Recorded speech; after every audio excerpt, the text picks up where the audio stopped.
माजी शिक्षण संचालक बी चिपळूणकर म्हणतात, शिक्षण ही एका चिन्मयाने दुसऱ्या चिन्मयाला चिन्मयतेने जोडण्याची प्रक्रिया आहे.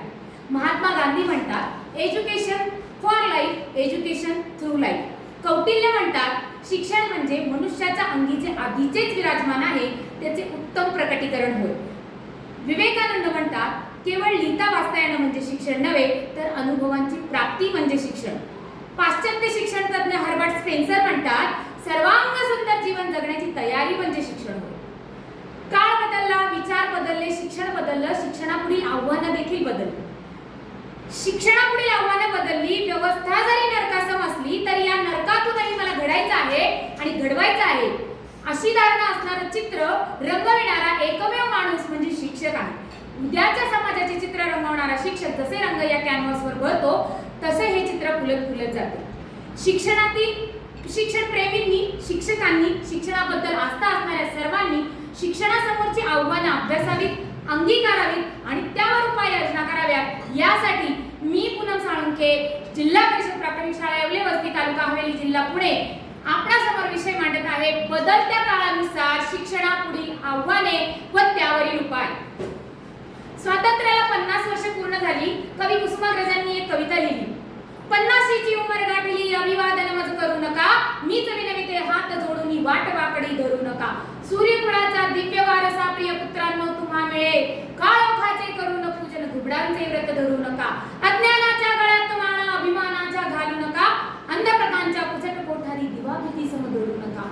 जुनाट पाने गळून पालवी नवी फुटत कसे ध्यानी धरा, आणि 21वे शतक सामोरी 16व्या स्तव रडू नका. या 21व्या शतकात शिक्षणाला देखील नवीन पालवी फुटलेली आहे. मातीने लिपली जाणारी घरं आता लस्टरने रंगवली जातात. बोरूच्या शाईची पेनची जागा रेनॉल्ड पेनने, पार्कर पेनने आणि आता डिजिटल पेनने घेतली आहे. वाचनालये, ग्रंथालये यांची जागा किंडल सारख्या ई लायब्ररीने घेतली आहे. वर्गातील शैक्षणिक संसाधनांची जागा YouTube, संगणक, दीक्षा ॲप, वेगवेगळ्या ॲप्सनी घेतलेली आहे. वेगाने वाढणारे हे तंत्रज्ञान मुलांच्या भावविश्वावर आरूढ होताना शिक्षकाला देखील रिप्लेस करता येईल का, हे देखील आव्हान आपल्या समोर येऊन ठेपलेलं आहे. 21व्या शतकातील 21 आव्हाने या जगत विख्यात पुस्तकाचे लेखक युval नोah हरारी असं म्हणतात, 2050 साली आपल्या समोर येणारी पिढी ही प्रचंड प्रचंड प्रचंड बुद्धिमान असणार आहे, परंतु तिचा IQ, तिचा भावनांक, इमोशनल पोषण हा न्यूनतम असणार आहे. भावनांक महत्तम करणं, मानवतावादी विचार करणारा विद्यार्थी घडवणं हे आपल्या समोरचं मोठं आव्हान आहे. यावेळी मला आठवतात साने गुरुजी. साने गुरुजी स्त्री मनाचे पुरुष शिक्षक होते. साने गुरुजी असं म्हणत, तुम्ही वर्गात प्रवेश करताना त्या 40 विद्यार्थ्यांची आई व्हा, मातृहृदयी शिक्षक असावा. ही त्यांची शिकवण आपण पाळली तर आपण या आव्हानाला सहज पेलू शकतो. पूर्वी शिक्षणामध्ये आपण असं म्हटलं जायचं की लहान मूल म्हणजे मातीचा गोळा आहे, शिक्षक जसा आकार त्याला देईल तसं तो घडत जातो. मेंदूचा पासवर्ड या पुस्तकामध्ये डॉक्टर श्रुती पानसे असं लिहितात, शिक्षणातील लहान मूल हे मातीचा गोळा नव्हे, लहान मूल म्हणजे मातीचा गोळा नव्हे, तर लहान मूल म्हणजे तुमच्या समोर बसलेले एक प्रचंड ऊर्जा असणारं चैतन्य रूप आहे. तुम्ही त्यांच्या समोर नवनवीन आव्हानं मांडावी, वेगवेगळे अनुभव द्यावे आणि त्यांच्याकडे असणाऱ्या पूर्व ज्ञानावर आधारित नवीन ज्ञानाची रचना करावी. ज्ञान रचनाद्वारे अध्यापन पद्धतीचा वापर करून तुम्ही वर्गामध्ये अध्ययन करावं. अनुभवाधिष्ठित शिक्षण हे आपल्या शिक्षण पद्धती पुढचं आव्हान आहे. याबाबतचा माझा अनुभव आणि मी केलेला उपाय आपणासमोर मांडू इच्छिते. झालं असं, गेल्या वर्षी यशवंतराव चव्हाण कला क्रीडा महोत्सव सुरू होता, आम्ही सहभागी होतो. इकडे बालनाट्य स्पर्धा सुरू झाल्या, आम्ही सहभागी होतो. स्पर्धा केवळ 2 दिवसांवर होत्या. 2 दिवसात स्पर्धेला जाण्याची तयारी करणं, संवाद लिहिणं, पाठांतर करणं, भूमिका समजावून सांगणं, साहित्य गोळा करणं, ड्रेपरी आणणं, गाडीची व्यवस्था करणं, या सगळ्याच गोष्टींचं आव्हान आमच्या समोर उभं होतं. मी मुलांना आव्हानित केलं, मीही ते आव्हान घेतलं, मुलांनी ते स्वीकारलं. सगळ्या गोष्टीची तयारी झाली, नाटक बसलं, मुलांनी पाठांतर केलं, साहित्य गोळा केलं. आता ड्रेपरी आणायचा एकच विषय माझ्या डोळ्यासमोर रेंगाळत होता. जायचं कोण, शाळेत एकटी असल्यामुळं प्रवासाची अडचण झाली होती. मोनिकाने माझ्याजवळ येऊन सांगितलं, मॅडम आपल्याच परिसरात वाघोलीमध्ये एक ब्रँडेड नावाचं दुकान आहे आणि त्या दुकानामध्ये सर्वांसाठी आवश्यक असणारी पांढऱ्या रंगाची ड्रेपरी आपल्याला सहज मिळू शकते. पण आता जाणार कोण, यावर तिनेच सांगितला, माझ्या घरी ब्रँडेडची पिशवी आहे, आपण त्या पिशवीवरच्या दुकानाला फोन करू शकतो.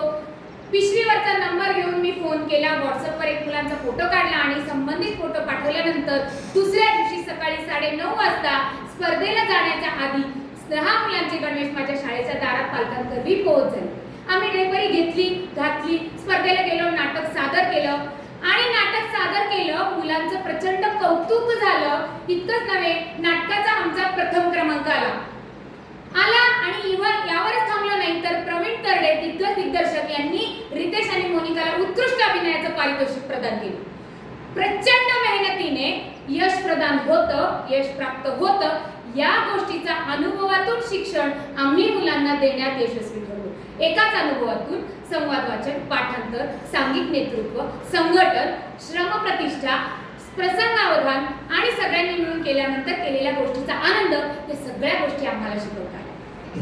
MEP 2020 ही एक इतकी चांगली गोष्ट शिक्षण क्षेत्रामध्ये आली आहे, परंतु या 2020 साली आलेल्या राष्ट्रीय शैक्षणिक धोरणाला आपण आज 5 वर्षानंतर किती प्रमाणात राबवू शकलो, हे मोठं आव्हान आपल्या समोर उभं राहिलेलं आहे. NEP नुसार, राष्ट्रीय शैक्षणिक 2020 नुसार या राष्ट्रीय शैक्षणिक धोरणातील आनंददायी शिक्षण, ज्ञानरचनावाद, शिक्षकाची बदलती सुलभक म्हणून भूमिका, कौशल्याधिष्ठित अभ्यासक्रम, मुलांचे 360 अंशातील केलेले मूल्यांकन, विद्यार्थ्यांसाठी वैश्विक विद्यार्थी घडवणारं शिक्षण, मूल्य शिक्षण, विचारांना, कृतीला, संशोधनाला वाव देणारं शिक्षण, तांत्रिक कौशल्याचा अचूक वापर करणारं शिक्षण, त्याचप्रमाणे आपल्याला AI वर मिळणारी माहितीचं पृथक्करण, माहितीची सत्यासत्यता पडताळून त्यावर आधारित संशोधनात्मक शिक्षण शिकवणारा व त्या शिक्षणातून घडणारा विद्यार्थी हा आपल्या समोर आव्हानाचा आणि उपायाचा करणारा दोन्ही भाग जोडणारा दुवा म्हणजे आपली शिक्षण प्रणाली आहे.